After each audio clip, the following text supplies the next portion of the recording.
দেখো, আজকে আমরা দশম শ্রেণীর আরও কিছু ইম্পর্টেন্ট যেগুলো এমসিকিউ আকারে যেগুলো আসে সেরকম কিছু ইম্পর্টেন্ট অঙ্ক আমরা করতে চলেছি। ঠিক আছে, দেখা যাক। প্রথম যে অঙ্কটা তোমরা দেখতে পাচ্ছ, এরকম অঙ্ক কিন্তু পরীক্ষায় বারবার আসবে এবং আসবেই, একটা তোমরা ধরে নাও।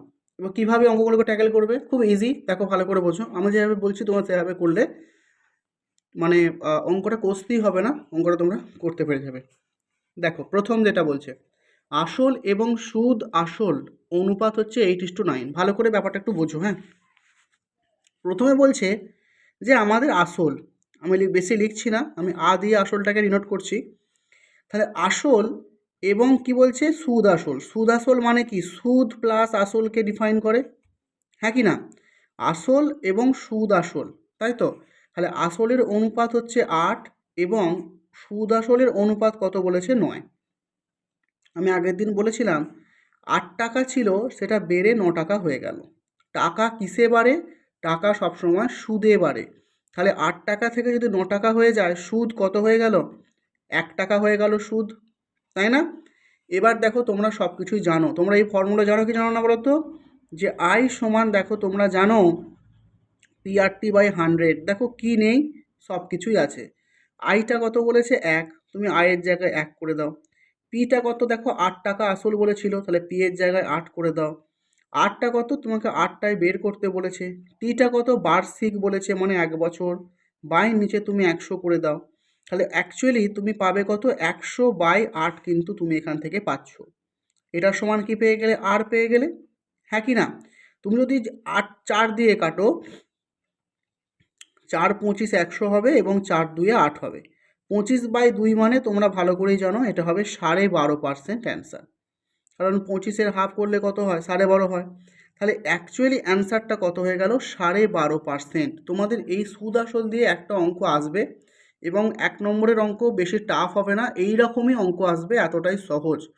তোমাদের অনেক কিছু করতে বলতে পারে অনেক স্যার, কিন্তু সিম্পল অঙ্ক হচ্ছে, এইভাবে তোমরা নামাতে পারো। ঠিক আছে, এবার আমরা আমাদের দ্বিতীয় অঙ্কে যাব।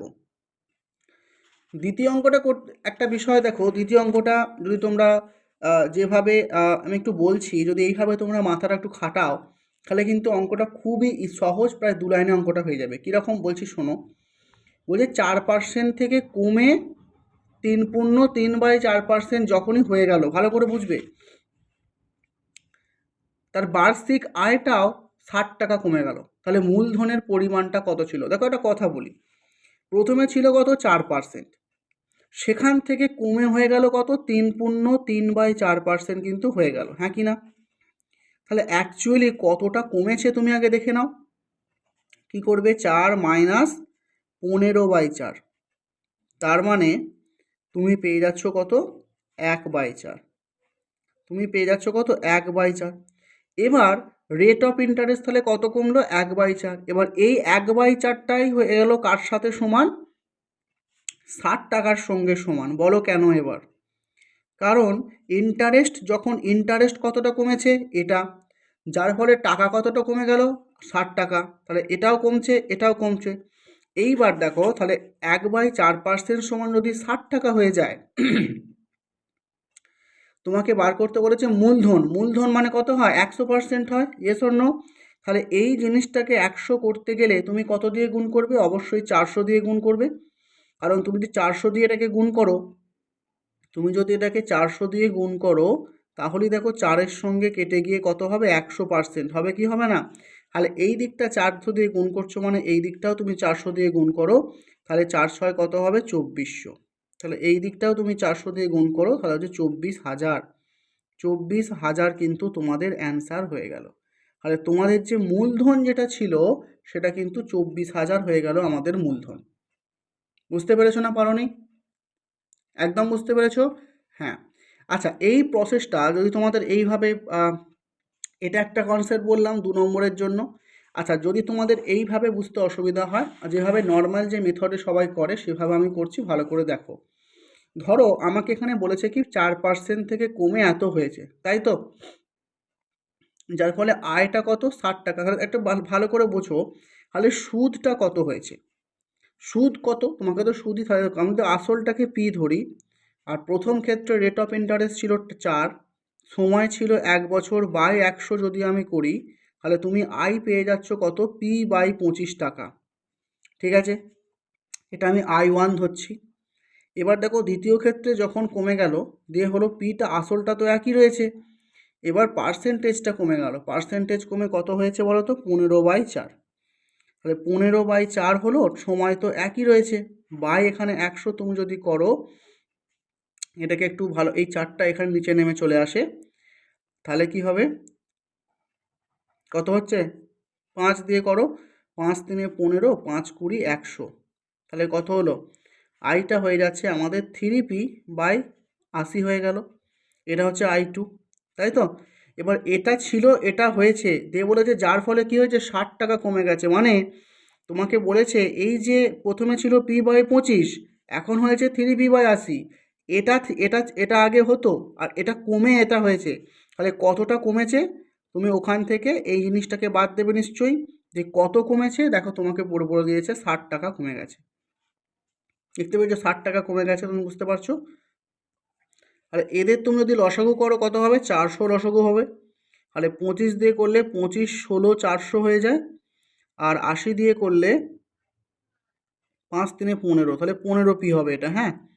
তাহলে সমান হয় কারো 60, 16 থেকে 15 হয়েছে, তার মানে পি বাদ পি হবে বাই 400, সমান হয়ে গেল কত, 60। তাহলে পি এর মান কত হলো, 2 4 24,000। দেখো আমরা কিন্তু আগেও 24,000 বার করেছিলাম, দেখো আগে আমরা এখানেও 24,000 বার করেছিলাম, আর এখানেও কিন্তু 24,000ই বেরোলো। এবার তোমরা ঠিক করো তোমরা কি করবে, কোন প্রসেসটা করবে, আমি দুটো প্রসেসই তোমাদের কিন্তু করিয়ে দিলাম, এই একটা প্রসেস পারলে স্ক্রিনশট করে নাও, এটা কিছুই নয়, 4% থেকে এটা কমেছে, তাহলে কতটা কমেছে, এতটা কমেছে, আর আমাকে বলে দিয়েছে এই পার্সেন্টেজটা কমার জন্য আমার টাকাটাও কতটা কমেছে, 60। আরে কী জন্য কমেছে, কারণ এই টাকাটা যতটা পার্সেন্টেজ কমবে ততটা তো টাকা কমেছে, যতটা পার্সেন্টেজ কমবে ততটাই টাকা আমাদের কমবে, তাই এর সাথে এটা সমান করে 100% সমান আমি বার করেছি। ঠিক আছে, এবার আমরা যাবো আমাদের, আর এইটা হচ্ছে আমাদের নর্মাল মেথড যেটা সবাই করে থাকে। তো এবার আমরা শুরু করবো, একটা একটা জ্যামিতি করা যাক, জ্যামিতি মানে জ্যামিতি থেকে কি অঙ্ক হবে বা কী টাইপের অঙ্ক হবে, দেখো তোমরা বলছি, দেখো দেখতেই পাচ্ছ কীরকম লেখা আছে, তো হচ্ছে ও কেন্দ্রীয় একটা বৃত্ত, তার এবি হচ্ছে একটা ব্যাস। তো ভালো করে ছবিটার দিকে একটু লক্ষ্য করো, এটা হচ্ছে ও কেন্দ্রীয় একটি বৃত্ত, এবি হচ্ছে একটা ব্যাস। এই ছবিগুলোর ক্ষেত্রে একটা কথা বলি, ছবি যে আঁকতে পারবে সেই সঠিক ভাবতে পারবে, তুমি যদি ছবি ভুল এঁকে ফেলো তাহলে তুমি কিন্তু কখনোই অঙ্কটা করতে পারবে না, কারণ তোমার চিন্তা ভাবনা তুমি যেটা করবে সেটাও ভুলই হবে। সুতরাং ছবিটা আগে ভালো করে আঁকার চেষ্টা করবে। ও কেন্দ্রীয় একটা বৃত্ত যার এবি এখানে ব্যাস বলেছে, বৃত্তের ওপর সি একটি বিন্দু এমন, এবার তোমরা বলবে সি আমি এইখানে নেবো, আচ্ছা ঠিক আছে, আমি এই জায়গাতেই আমি সি বিন্দুটা নিয়ে দেখাচ্ছি, এমন যে ও ও বি সি 60 ডিগ্রি, তাহলে আমরা এটাকে যুক্ত করে দিলাম, এটাকে যুক্ত, দেখো ও বি সি এটা কত ডিগ্রি বলেছে, 60 ডিগ্রি, অসুবিধা কিছু আছে না। ও সি এ মানে এটাকেও তোমাকে যুক্ত করতে হবে, তোমাকে বলেছে ও ও সি এ মানে এই যে কোণটা আমি ডট দিলাম, এই কোণটা কত তোমাকে বার করতে হবে। তোমাদের প্রত্যেকেই বলবে যে এই যে এটা এটা 60 ডিগ্রি, আর যেহেতু অর্ধবৃত্তস্থ কোণ সমকোণ, তাহলে এই সি কোণটা কত ডিগ্রি হওয়া উচিত, গোটা সি কোণটার কথা বলছি, সি কোণটা হওয়া উচিত 90 ডিগ্রি, তাই তো। তাহলে এই যে এবিসি যে ত্রিভুজটা পাচ্ছ, এবিসি ত্রিভুজটা যেটা তুমি পাচ্ছ, সেই ত্রিভুজের, ভালো করে বুঝবে, এবিসি যে ত্রিভুজটা পাচ্ছ এই ত্রিভুজের কোনো কাজ আছে না, কেন কাজ নেই, এবার ভালো করে শোনো, এই কোণটা হচ্ছে 60 ডিগ্রি, এবার ভালো করে বোঝো, ওবিটাও হচ্ছে বৃত্তের ব্যাসার্ধ এবং ওসিটাও হলো বৃত্তের ব্যাসার্ধ, তাহলে আমি যদি ত্রিভুজ ও সি বিটাকে নিয়ে নিই, তুমি দেখতে পাচ্ছ যার ওবির সঙ্গে ও সিটা সমান, তোমরা পড়েছ ত্রিভুজের বিপরীত বাহুগুলো যদি সমান হয় তাহলে বিপরীত কোণগুলোও সমান, তাহলে এটা যদি 60 ডিগ্রি হয় তাহলে এইটাও কত ডিগ্রি হবে, জাস্ট এইটুকু কোণটা কত ডিগ্রি হবে, 60 ডিগ্রি, তাহলে টোটাল কোণটা কত ডিগ্রি ছিল, 90 ডিগ্রি, তার মধ্যে এই কোণটা কত ডিগ্রি হয়ে গেল, 60 ডিগ্রি, তাহলে এই কোণটা কত ডিগ্রি হবে, অবশ্যই 30 ডিগ্রি। অবশ্যই কোণটা কত ডিগ্রি হবে? 30 ডিগ্রি। তাহলে আমাদের কোশ্চেন তো চেয়েছে, কি কোশ্চেন চেয়েছে? চেয়েছে এ সি ও, তাই তো? হ্যাঁ, তাহলে এটা হয়ে গেল আমাদের 30 ডিগ্রি। খুব ইজি কনসেপ্ট ছিল এবং ভালো অঙ্ক ছিল। নেক্সট অঙ্কটা কি বলছে? a:2b সমান 3:2। ভালো করে বোঝো কি বলছে। হ্যাঁ, a:2b সমান কি বলেছে? 3:2। এবার বলেছে ভালো করে দেখো, b:2c সমান কত বলেছে? 3:2। তোমাকে যেহেতু বার করতে বলেছে a প্লাস বি, তাহলে এখান থেকে তুমি আগে বার করে নাও যে a:2 b:2 c এর মানটা কত হবে। তোমরা জানো দ্বিগুণ করে করতে হয়। তাহলে কিভাবে তুমি পেয়ে যাচ্ছ এই জিনিসটা? এইভাবে দেখো, তাহলে 3 3 9 হয়ে গেল, 3 2 6 হয়ে গেল, 2 2 4 হয়ে গেল। তাহলে a এর মান 9, b এর মান 6, c এর মান 4। কি বলেছে? বলেছে বলেছে a প্লাস বি এর সাথে তুমি অনুপাত করো বি প্লাস সি এর। তাহলে a এর সঙ্গে বি যোগ করো, 9 6 15 হয়ে গেল। আবার বি এর সঙ্গে সি যোগ করো, 10 হয়ে গেল। কাটাকুটি করো, 5 3 15 হবে, 5 2 10 হবে। তাহলে উত্তর হয়ে গেল 3:2 আমাদের রাইট অ্যান্সার। ঠিক আছে, কথাটা ক্লিয়ার? একদম। দেখো নেক্সট কনসেপ্ট বলছে, কোন শর্তে A x square plus B x plus C এটা ইকুয়াল টু 0, এটা বলা আছে তো। বলছে কি এমন শর্ত আছে যার জন্য এই যে সমীকরণটা লিখলাম এর একটা বীজ কিন্তু শূন্য হবে, একটা বীজ এখানে শূন্য হবে। ঠিক আছে, তোমরা দেখতে পাচ্ছ কি লেখা আছে? ঠিক আছে, এবার বলছে এটা 0 হলে হবে, মানে এ 0 হলে হবে, নাকি বি 0 হলে হবে, নাকি সি 0 হলে হবে, নাকি এ বি সি এই তিনটেই 0 হলে হবে। এটা হচ্ছে অপশন। এই চারটে অপশন তোমাকে দেওয়া আছে। এবার আমি প্রত্যেকটা অপশন করে করে তোমাদের বলবো, যাতে এই বিষয়টা না সবাই আন্দাজ করে দেয়। বিষয়টা কি ভালো করে বুঝো। যদি এ সমান 0, তুমি মনে মনে এখানে এ সমান 0 বসাও। এ সমান 0 বসালে এই জিনিসটা কি হয়ে গেল? 0। তাহলে অ্যাকচুয়ালি তুমি কি পেলে? আমি পাবো bx plus C equal to 0। সেখান থেকে x এর মান পাবো মাইনাস সি বাই বি। দেখো এখানে কিন্তু আমি x এর মান কটা পেলাম? একটা মান পেলাম, হ্যাঁ কি না? কিন্তু এক্সটা কি? দ্বিঘাত, মানে x এর কটা মান পাবো? দুটো মান পাবো। প্রথম কথা, এর জন্য তো হলো না। দ্বিতীয় কথা, এর মান 0 পুট করে দেখো, আমি কি এখানে 0 পেলাম? না, পেলাম না। আমাকে তো বলেছে যে একটা বীজকে তোমাকে 0 করতে হবে, তাই এটা হলো না। 2 নম্বর, তাহলে এটা হলো না। এবার বি এর মানটাকে তুমি 0 করো। বি এর মানটা যখন 0 করব, ভালো করে দেখো, তখন এই গোটা জিনিসটা 0 হয়ে গেল। তাহলে এখান থেকে তুমি কি পাবে? A x square plus C equal to 0। এবার এক্স স্কোয়ার অর্থাৎ এ এক্স স্কোয়ার সমান মাইনাস সি। তাহলে x square equal to minus C by A, আর স্কোয়ারটা উঠলে রুট হয়ে যাবে। এটা একটা প্রকৃত সংখ্যার মধ্যে এলো কি? এটা কোনো বাস্তব সংখ্যার মধ্যে এলো কি? এলো না। তাহলে এটাও তো হলো না, তার মানে এটাও হলো না। বি ইকুয়াল টু 0 হলো না। এবার সি ইকুয়াল টু 0 নিয়ে কথা। এটা তো কখনোই হবে না, কারণ যদি এ বি সি তিনটেই 0 হয়ে যায়, আমি কার মান বার করব? এখানে যদি এ এর মান 0 পুট করি, এটাও 0 হয়ে গেল। বি এর মান 0 পুট করলে এটাও 0 হয়ে গেল। সি এর মান 0 পুট করলে এটাও 0 হয়ে গেল। তা এটা তো কখনোই হবে না। তার একটাই তো অপশন পড়ে আছে, কোনটা? সি। সি অপশনটাই ঠিক হবে। এভাবেও করতে পারো, চোখ বুঝে সি অপশন ঠিক। এবার কী করে ঠিক হচ্ছে ভালো করে দেখো।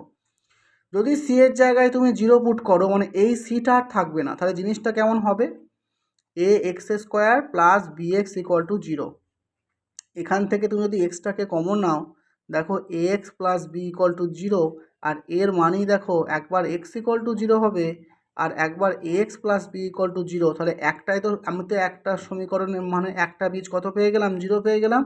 আর এটাই তো আমাকে চেয়েছে অ্যান্সার, তাহলে উত্তর হয়ে গেল সি ইকুয়াল টু 0 হচ্ছে আমাদের সঠিক উত্তর। এগুলো কনসেপ্ট বুঝতে হবে, উলফাল করে দিলে হবে না। চলো,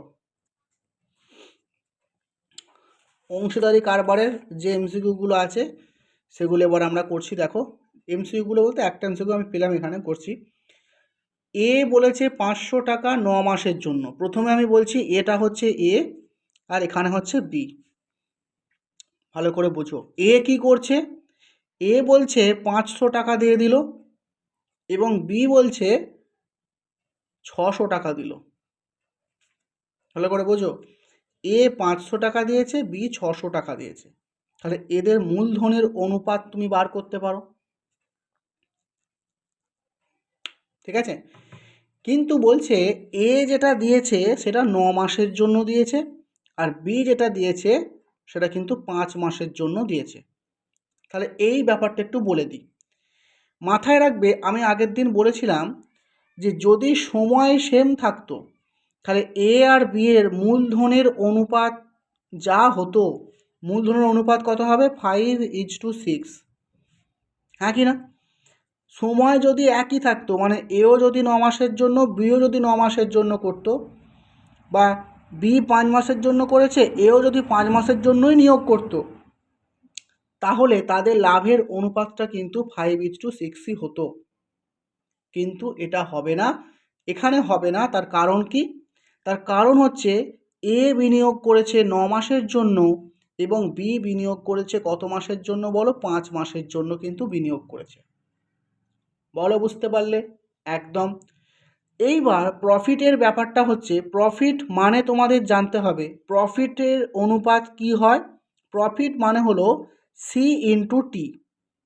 সি হচ্ছে মূলধন, তার সাথে তুমি সময়টাকে গুণ করে দাও, তাহলেই তুমি প্রফিট পেয়ে যাবে।